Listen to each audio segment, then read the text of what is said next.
نماز کے اذکار کے بعد کچھ لوگ اپنے ہاتھوں پر پھونک کر سارے جسم، نماز کے اذکار کے بعد اللہم انت السلام منک السلام تبارک اللہ لا الہ الا هو قل هو اللہ احد قل اعوذ برب الفلق قل اعوذ برب الناس تین مرتبہ پیارے رسول، یہ ہمارے بھائی لوگ نہیں کر رہے ہیں۔ یہ بھی دیوبندی مذہب میں ایک بہت بڑی کمی ہے بھائیوں۔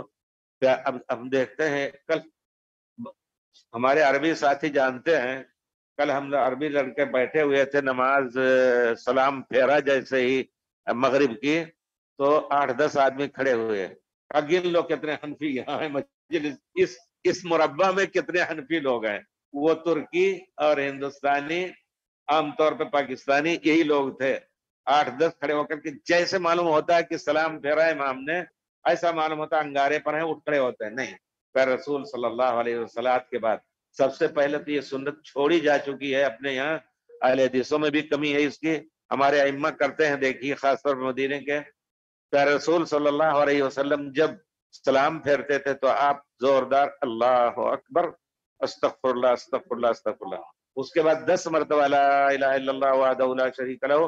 ابھی آپ اپنا جسم مبارک مسلین کی طرف نہیں پھیرا ہے، آپ یہ کہہ کر کے 10 مرتبہ پھر مسلین کی طرف اپنا چہرہ پھیرتے تھے، مزید ذکر اذکار کرتے تھے، 33 مرتبہ سبحان اللہ، 33 مرتبہ۔ یہ سب کر لینے کے بعد تمام صحابہ اٹھ کر کے 2 رکعت 4 رکعت جو کچھ پڑھنا ہو، ہم نصیحت اپنے انفی بھائیوں دیوبندیوں سے کہ آپ یقیناً ابن انجد نل لے رہے امام ابو حنیفہ کے طریقے میں نہیں ہے، اس کو چھوڑنے کی کوشش کیجئے۔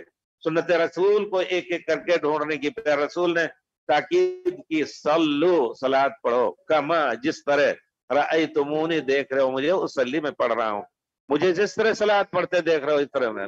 تو اللہ کے بندے دیکھیے، تو اذکار کے بعد ہم دیکھیں ڈھونڈیں پیارے رسول ان اذکار کے بعد کیا پورا جسم پھونکتے تھے؟ نہیں، پھونکنے کی صرف ایک جگہ ہے پیارے رسول صلی اللہ علیہ وسلم کے زندگی میں جو آیا ہے کہ جب آپ جاتے تھے بستر پہ تو پہلے پھونکتے تھے، اس کے بعد قل هو اللہ احد 3 مرتبہ، قل اعوذ برب الفلق 3 مرتبہ، قل اعوذ برب الناس 3 مرتبہ پڑھ کر کے صلی اللہ علیہ وسلم پورے جسم پر جہاں تک جسم پہنچتا تھا ما اقبلا آگے کے تمام جسم کے تمام اعضاء پر پھیر لیتے تھے، پھیریں۔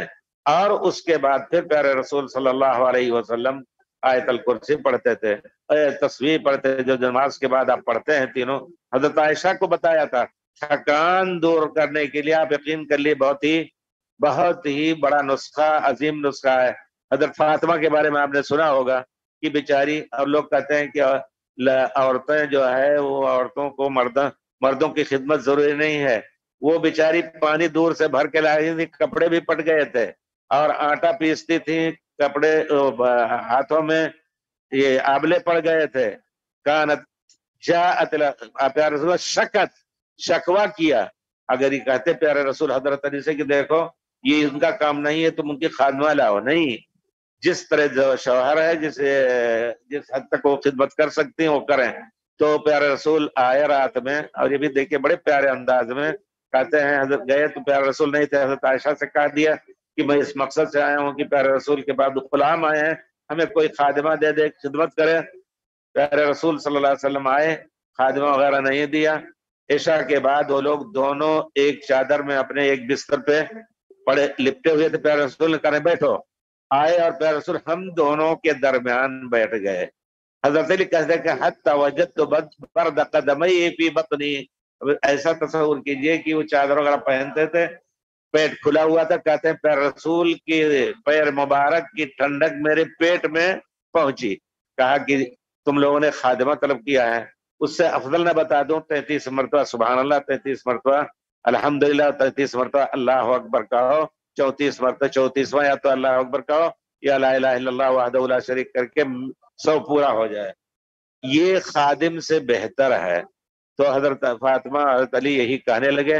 کسی نے حضرت علی سے پوچھا آپ نے اس کو کبھی چھوڑا؟ کہا صفین میں جو جنگ ہو رہی تھی اس رات بھی ہم نے اس کو نہیں چھوڑا۔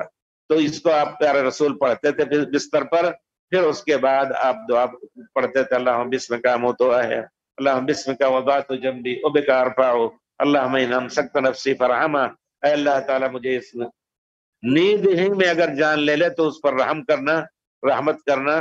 اور اگر چھوڑ دے دنیا کے لیے تو میری حفاظت کرنا، جو تو تمام شرور ہیں دنیا میں اس سے۔ اللہم ان امسکت نفسی فرحمہ وَإِنْ أَرْسَلْتَهَا فَحْفَظْهَا بِمَا تَحْفَظُ بِهِ عِبَادَكَ الصَّالِحِينَ۔ پھر اس کے بعد اللہم اسلمت نفسی الیک، اے اللہ تعالیٰ میں نے اپنے کو تیرے حوالے کر دیا۔ وَفَوَّضْتُ أَمْرِي إِلَيْكَ، تمام معاملہ تیرے ہی حوالے ہے، کم اس کے مالک نے۔ وَأَلْجَأْتُ ظَهْرِي إِلَيْكَ، اپنی پیٹھ تیری طرف کر کے تیرے اوپر بھروسہ کیا۔ اس کے بعد کیا ہے؟ وَأَلْجَأْتُ ظَهْرِي إِلَيْكَ اللہم اسلمت نفسی الیک وفوضت امری وَأَلْجَأْتُ ظَهْرِي دیکھیے رات میں یاد آتا ہے اللہم اسلمت نفسی الیک، کسی کو یاد ہے کہ نہیں؟ تذکرون ولا ما تذکرون؟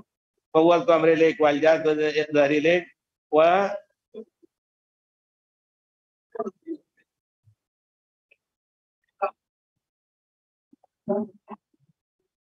وَالْأَمْرُ كُلُّهُ بِيَدِكَ، اے اللہ تعالیٰ تمام معاملہ تیرے ہی ہاتھ میں۔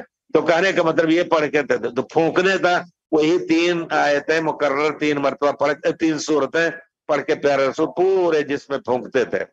آپ جو ہے اس کے علاوہ اور ہم بڑھائیں گے تو بدعت ہونے کا خطرہ ہے۔ آپ عام اذکار کریں، انشاءاللہ اس طرح قبول ہوگا۔